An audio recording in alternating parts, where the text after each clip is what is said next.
কমই করেছেন। দিনহাটার মানুষ রাজনৈতিক সচেতন।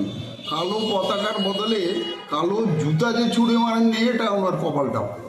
তার কারণ ওনার যা মুখের ভাষা, ইঁদুর পেচ্ছাপ করবে, কে হাত পা ভেঙেছেন তাই প্রার্থী, সেই জন্য আমি বলি দিনহাটার মানুষ কম করেছেন, আর একটু বেশি করা উচিত ছিল।